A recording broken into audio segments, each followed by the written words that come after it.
Hello everyone, welcome to the next class and today we are going to talk about the life process and this is the one of the most important chapter regarding your board classes and ये इकलौता ऐसा chapter है जो कि बहुत ज्यादा scoring chapters में से एक है क्योंकि इसमें से आपको बहुत सारे बॉडी के सिस्टम्स देखने को मिलते हैं और ये बहुत सारे जो बॉडी के सिस्टम्स हैं यही आपके क्वेश्चंस आंसर्स में से बहुत सारे टॉपिक्स को एलैबोरेट करता है।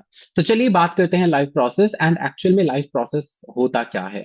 So today we are going to talk about it and before starting the session I would like to welcome all of you to my channel, and if you are a new person so I would like to share, like and subscribe it and चलिए बात करते हैं the life process की। तो actual में life process क्या होता है? लाइफ प्रोसेस एक ऐसी प्रक्रिया, द प्रोसेस, ये हमारे जो साइंस के वर्ड्स होते हैं ये खुद ब खुद ही सेल्फ एक्सप्लेनेटरी होते हैं। कैसे? क्योंकि आप अगर एक एक चीज को, एक एक वर्ड को तोड़कर देखोगे, उसको अंडरस्टैंड करने की कोशिश करोगे तो आपको खुद ब खुद पता चलेगा कि ये क्या बताते हैं। तो लाइफ प्रोसेस का मतलब है कि लाइफ को सपोर्ट करने वाले ऐसे प्रोसेसेस जिनके कारण एक पर्सन जो है वो अपनी लाइफ को कंटिन्यू करता है या जिंदा रहता है या वो हेल्दी रहता है। तो एक लाइफ क्या होती है? हम सबको पता है कि एक जिंदा इंसान वही होता है कि जिसकी दिल की धड़कनें चल रही हो, सांस ले रहा हो, खा रहा हो, ग्रो कर रहा हो, राइट? अगर आपके सराउंडिंग में आपके पास बहुत सारी ऐसी चीजें हैं जो लिविंग भी हैं और बहुत सारी ऐसी चीजें हैं जो नॉन लिविंग हैं। सिक्स क्लास में हम पढ़ते हैं, राइट, हैबिटेट्स के बारे में, एबायोटिक और बायोटिक जो थिंग्स होती हैं उनके बारे में। तो बायोटिक वही चीजें होती हैं जो लिविंग होती हैं और एबायोटिक वही होती हैं जो नॉन लिविंग होती हैं। तो बहुत सारी ऐसी चीजें, अब ये जो बायोटिक चीजें हैं, जो एक चीज जिंदा है उसको अपनी लाइफ को कंटिन्यू करने के लिए जो जो प्रोसेसेस की जरूरत है उसी को हम कहते हैं लाइफ प्रोसेस। और एक इंसान को अपनी बॉडी को वर्क करने के लिए, अपनी बॉडी को प्रॉपरली उसको कंटिन्यू करने के लिए जो जो चीजें अवेलेबल होनी चाहिए वो होती हैं न्यूट्रिशन, ब्रीदिंग या रेस्पिरेशन, राइट। एक इंसान जो है, जो जिंदा है, वो खाना भी खाएगा, वो सांस भी लेगा और वो ग्रो भी करेगा।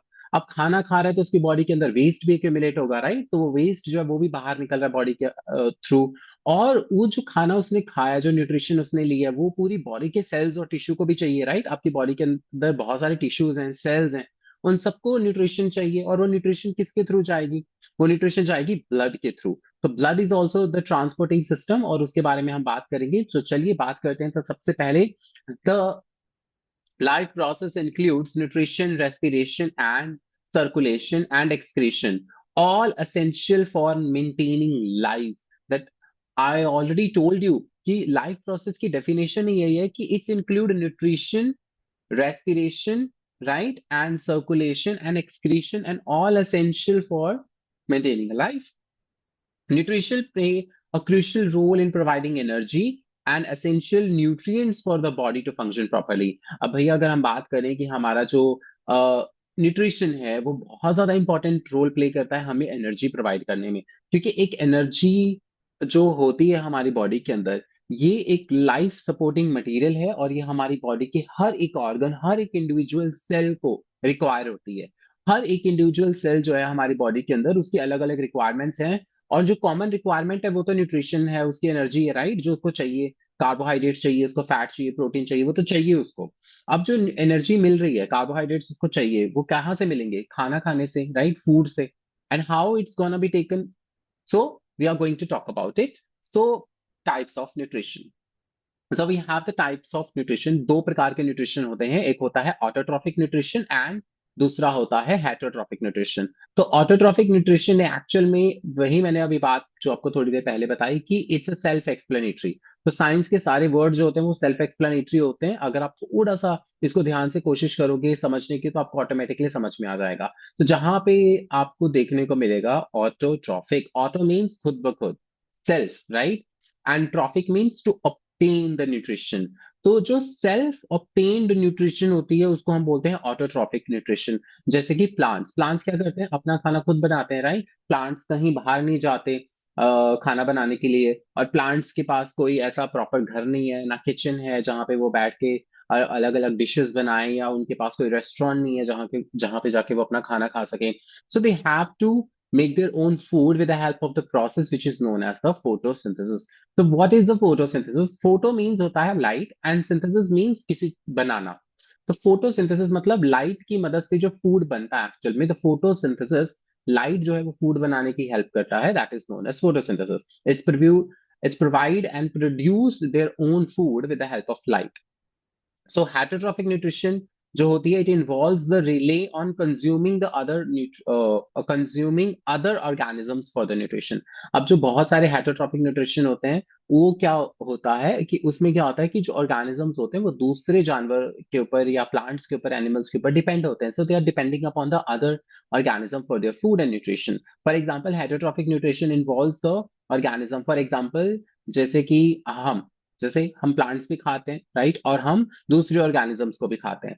And like cat, cat milk भी पीती है, एंड ऑल्सो वो फ्लैश भी खाती है, and the dogs, right, and they are heterotroph. तो द अदर एनिमल्स या अदर प्लांट्स को जो खा के अपनी न्यूट्रिशनल रिक्वायरमेंट को कंप्लीट कर रहे हैं, तो उनको क्या बोलते हैं, हेटेरोट्रॉफिक। एंड न्यूट्रिशन उनके अंदर होती है, हेटेरोट्रॉफ्स बोलते हैं उनको, और वो करते क्या है, हेटेरोट्रॉफिक न्यूट्रिशन करते हैं। सो अगर हम अपने बारे में बात करें तो how can we forget about our own body, right, हमारी खुद की बॉडी भी है, और हमारी ह्यूमन बॉडी के अंदर बहुत सारे ऑर्गन्स हैं, टिश्यूज हैं, सेल्स हैं, जिनको न्यूट्रिएंट्स चाहिए। और वो न्यूट्रिएंट्स कैसे मिलेंगे उनको? Through digestive system. अब भैया डाइजेस्टिव सिस्टम क्या होता है? डाइजेस्टिव सिस्टम एक ऐसा सिस्टम होता है जिसके थ्रू हमें सारे जो न्यूट्रिएंट्स हैं वो रिक्वायर्ड अमाउंट में हमारे डाइजेस्ट होते हैं, और वो हमारी बॉडी के अंदर सर्कुलेट होते हैं। So let's see how it's gonna happen. So human digestive system and nutrients absorption. So the human digestive system includes organs such as mouth, stomach, and intestine, right? And nutrients absorption primarily occurs in the small intestines through villi। अब जैसे कि हमारे mouth से हम खाना खाते हैं और वो हमारे स्टमक में जाता है, स्टमक में हमारे बहुत सारे एसिड्स होते हैं, HCl होता है, गैस्ट्रिक जूस होता है जो हमारे डाइजेशन में हेल्प करता है, एंड इंटेस्टाइन में खाना जाता है आगे, right, and then further intestine में बहुत सारे एसिड्स और जूसेस होते हैं जो प्रॉपर कंप्लीट डाइजेशन करते हैं, और एब्जॉर्प्शन होती है विलाई के थ्रू, राइट, एब्जॉर्प्शन होती है थ्रू द विलाई। ये बहुत इंपॉर्टेंट टॉपिक है, विलाई का क्वेश्चन आपको एग्जाम में देखने को मिलता है हर बार, और अगर आप किसी भी एंट्रेंस एग्जाम की प्रिपरेशन कर रहे हो, सो दे माइट आस्क, राइट, इनकी कंप्लीट जो डाइजेशन होती है वो कहाँ होती है? So it happens in a small intestine. So, and what are the role of the macronutrients and micronutrients? So macronutrients such as the carbohydrates, protein, and fats provides energy for the body. अब यहाँ पर भी macro and micro. So can you tell me the name of the macro and micro? What explain it? So macro means होता है large, and micro means होता है small. तो the macronutrients क्या होते हैं? मैक्रोन्यूट्रिएंट्स बेसिकली वो होते हैं जो हमें लार्ज क्वांटिटी में चाहिए, एंड माइक्रोन्यूट्रिएंट्स वो होते हैं जो हमें स्मॉल क्वांटिटी में चाहिए। एंड लार्ज क्वांटिटी में मतलब हमें 3 टाइम्स की अगर जो हमारी मील है, हमें 3 टाइम्स उस मील में प्रॉपर मैक्रोन्यूट्रिएंट्स चाहिए। एंड मैक्रोन्यूट्रिएंट्स कौन से हैं? कार्बोहाइड्रेट्स। कार्बोहाइड्रेट्स क्या करते हैं? हमें एनर्जी प्रोवाइड करते हैं, they are the energy source, right. And protein, protein क्या है? They are the building block of the body, ये हमारी बॉडी को बिल्ड करने में हेल्प करते हैं। And the fats, fats provide dense energy and insulation. अब हमारे खाने में कितनी कितनी परसेंटेज होनी चाहिए? कार्बोहाइड्रेट्स होने चाहिए 60%, प्रोटीन होने चाहिए 20%, एंड फैट्स भी 20% होने चाहिए। एक हेल्दी अगर मैं फूड और बैलेंस्ड फूड की अगर मैं बात करूं, and it's provide energy and all the other required nutrients for the body.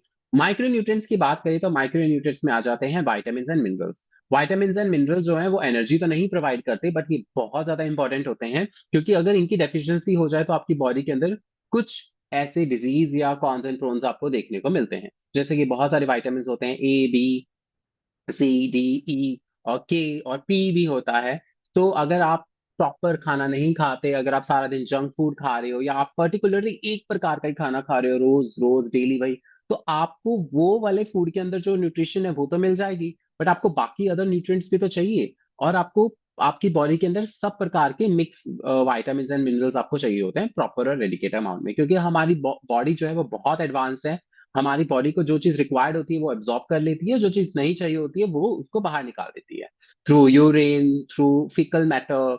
या कभी कभी क्या होता है कि आप बहुत ज्यादा सड़ा हुआ खाना खा लेते हो, या आप फर्मेंटेड फूड खा लेते हो, तो या कभी कभी क्या होता है कि आप बहुत ज्यादा ऑयली चीजें खा लेते हो जो कि आपकी बॉडी को रिक्वायर्ड नहीं होता, तो कभी कभी क्या होता है आपको डिसडाइजेशन हो जाती है और आपको वॉमिट आ जाता है, क्योंकि आपके ब्रेन से रिवर्स पायरोसिस होती है, तो जिसके कारण कि आपको जो चीज नहीं चाहिए होती वो आपकी बॉडी से बाहर निकल जाती है। So now it's all about the nutrition. इसको हम नेक्स्ट वीडियो में हम पढ़ेंगे डिटेल में।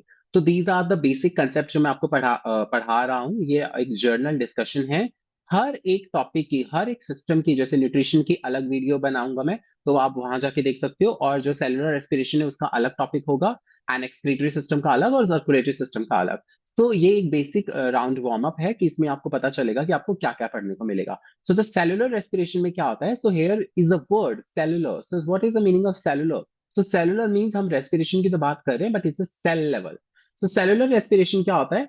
इसमें हम बात करेंगे the process of converting glucose into the energy. Energy किसकी फॉर्म में? एटीपी की। तो ये याद रखना कि हमारी जो एनर्जी होती है उसको हम एटीपी में काउंट करते हैं। जैसे हमारे पास 1 रुपीज है, $1 है, राइट। अगर मैं इंडिया में बात करूँ तो हम, करेंसी होती है हमारी, तो हम बात करते हैं कि आपके पास कितने पैसे हैं। तो मेरे पास 10 रुपए हैं, 20 रुपए हैं, 50 रुपए हैं, 100 रुपए हैं, राइट। ऐसे ही अब एनर्जी को हम किसमें काउंट करते हैं? एनर्जी को हम काउंट करते हैं एटीपी में। तो what is the full form of ATP? ATP is the adenosine triphosphate. Adenosine triphosphate क्या होता है? It's the energy currency of the body. And जो सेल के अंदर एनर्जी फॉर्म होती है वो एटीपी के फॉर्म में होती है। तो एटीपी जिसके जितने ज्यादा बनेंगे उसके अंदर उतनी ज्यादा एनर्जी होगी। और ये कैसे बनते हैं? ग्लूकोज को कन्वर्ट करके। ग्लूकोज का ब्रेक डाउन होता है। एक्चुअल में रेस्पिरेशन का मतलब ही क्या होता है? बच्चे क्या करते हैं? रेस्पिरेशन और ब्रीदिंग को मिक्स कर देते हैं। ब्रीदिंग रेस्पिरेशन नहीं होती बच्चे। एंड ब्रीदिंग क्या होती है? ब्रीदिंग होती है जस्ट सांस लेना, सांस अंदर लेना और बाहर निकालना, राइट। ब्रीदिंग जो है, जैसे आप नाक से सांस ले रहे हो, आपने हवा को अंदर लिया और हवा को बाहर निकाला। बट रेस्पिरेशन ऐसा नहीं है। Respiration at a cell level. ये सेल लेवल पे जो ग्लूकोज है, ग्लूकोज को ब्रेक डाउन कर दिया, राइट।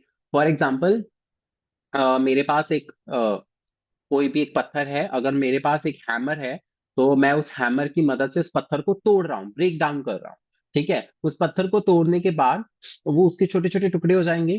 तो that's happen in our digestive system, कि हम जो खाना खाते हैं वो लार्ज क्वांटिटी में होता है। तो हमारी बॉडी के अंदर जो डाइजेस्टिव सिस्टम होता है उसके अंदर एसिड्स होते हैं। वो एसिड्स क्या करते हैं, या एंजाइम्स होती हैं, वो क्या करते हैं? हमारे लार्ज फूड मॉलिक्यूल्स को ब्रेक डाउन करते हैं, छोटे छोटे पीसेस में कट कर देते हैं। तो लार्ज मॉलिक्यूल को छोटे छोटे पीसेस में कट कर दिया, तो इट मीन्स कि जो हमारा फूड है अब वो डाइजेस्ट हो रहा है, स्मॉल पीसेस में आ गया। अब वो स्मॉल पीसेस एब्जॉर्ब हो जाएंगे।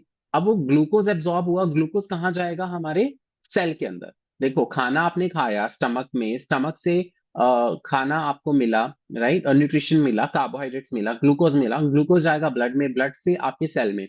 आपने सांस लिया, लंग से आपको क्या मिली? ऑक्सीजन मिली, और वो ऑक्सीजन कहाँ जाएगी? आपके ब्लड में, ब्लड से सेल में। सब कुछ सेल में जा रहा है। रेस्पिरेटरी सिस्टम से आपने लंग्स से ऑक्सीजन ली, वो भी ब्लड से सेल्स में आई, और खाना आपने जो खाया स्टमक से, इंटेस्टाइन में डाइजेशन हुई, और वो डाइजेशन के बाद ब्लड में आया, फिर वही दोबारा कहाँ जा रहा है?